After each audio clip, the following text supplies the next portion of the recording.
আমরা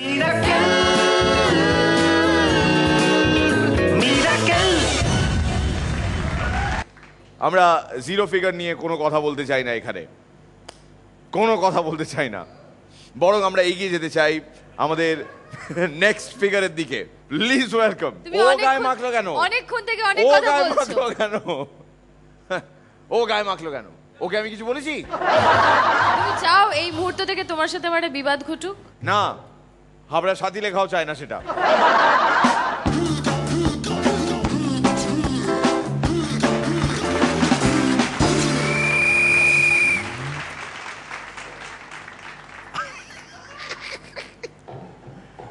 জিভ lock lock করে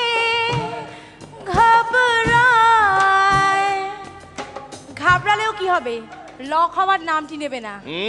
কি করা যাবে? জীবন মানেই তো জীবন, জীবদ্দশায় যা করি তাই জিভ দিয়েই করি। আর মির্দা, জিভের জন্যই তো করি। আর সবাই তো বলে তোমার জিভে কিছু আটকায় না। না, জিভ দেখো না নাড়ালেও বলবে হাম্বল, আবার বেশি নাড়িয়ে ফেললেও বলবে ফাম্বল। তবে তবে একটা কথা, আমার একটা অভিযোগ আছে।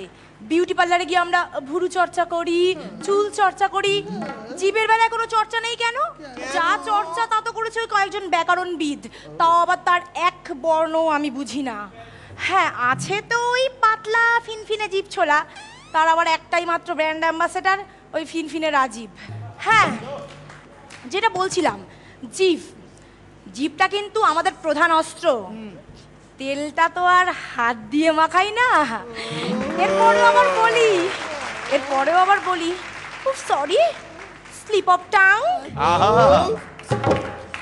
আমার এমনিতে জিভের উচ্চারণ খুব স্পষ্ট, তবে মিরাক্কেলে আসার পর থেকে নাকি একটু রয়ের দোষ হয়েছে।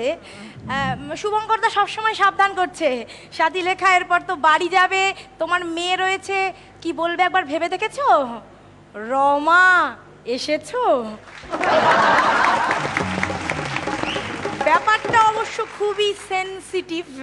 হ্যাঁ, দোষ নিয়ে যখন বলছি তখন পশ্চিমবঙ্গের নেতাদের কথা না বললে তো চলবে না। তাদের তো আবার টয়ের দোষ। না, টাকা টাকা টাকা নয়, ওটা পুরনো কনসেপ্ট। এখন টয়ের দোষ আরো পোক্ত হয়েছে। Tata tata tata. বিয়ের ক্ষেত্রে জিভ কিন্তু খুব ইম্পর্টেন্ট। না, রয়ের দোষ হয়েছে বলে আমি এতটাও পাগল হয়ে যায়নি যে আমি এখন বলবো বিয়ের পর দিন বর তার বউকে বলে তুমি কি মিষ্টি, এই জিভের জন্যই। আর বউ কি মামি এটা বলে বসবো। জিভই ঠিক করে দেয় কিসমত। আস্বাদনটা কেমন হবে, ফ্রেঞ্চ, রাশিয়ান না ইন্ডিয়ান? আমি বলতে চাইছি, মানে জিভের মধ্যে দিয়েই তো একজন পুরুষের হৃদয়ে প্রবেশ করা যায়। এই কে যেন বলেছিল পেটের মধ্য দিয়ে, ওটা ফালতু কথা, ফালতু বাজি। হ্যাঁ, বিয়ে কেন করে লোকে? ওই বাড়িতে বসে চর্ব চোষ্য লেজ্জ পেয়েও খাবে বলে, আর মাঝে মাঝে লুকিয়ে বাইরে, মানে রেস্টুরেন্টে গিয়ে খাবে বলে। বিশ্বাস হচ্ছে না? নিজেরাই ভেবে দেখুন না। কোনো বিয়ে বাড়ি গেলেন, বউ দূরে থাক, আগে হামলে পড়েন ট্রেনে সিট রাখার মতো, সিট আছে তো, তারপর মেনু কার্ডটা নিয়ে জিভে নামে বৃষ্টি, মনে ওঠে ঝড়, তুমি তো আমারই হবে আর কিছু পর।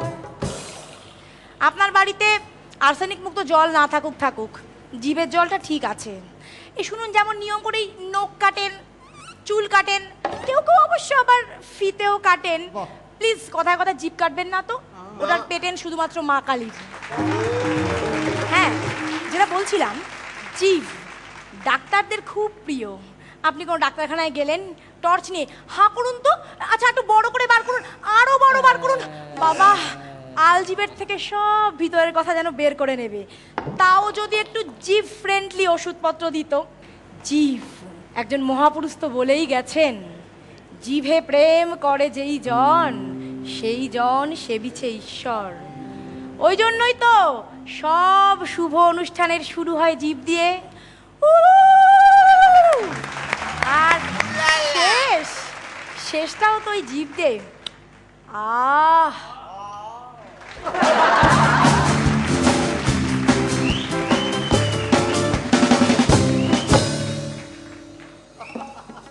মিলখা সিং শুনেছি দৌড়নো ছেড়ে এখন গলফ খেলে। কেন বললাম? কেন কেন? আজকে সান জিভ মিলখা সিং।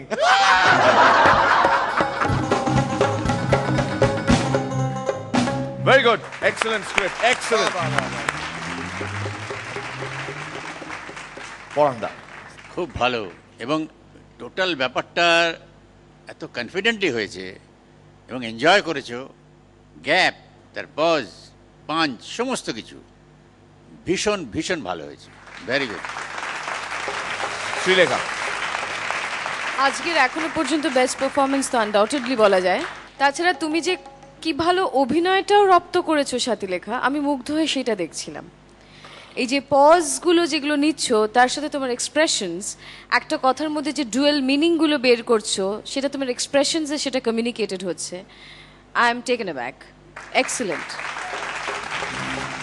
রনিদা খুব ভালো লেগেছে, সত্যি এখন অব দি বেস্ট, এবং ক্রমশ ভালো হওয়াটা বোধহয় ক্রমশ খারাপ হওয়ার থেকে অনেক better. Thank you, all the best. All the best Sathilekha, আপনাকে আজও অসাধারণ সুন্দর লাগছে, দারুণ দেখাচ্ছে। Well perform. Thank you ma'am, thank you.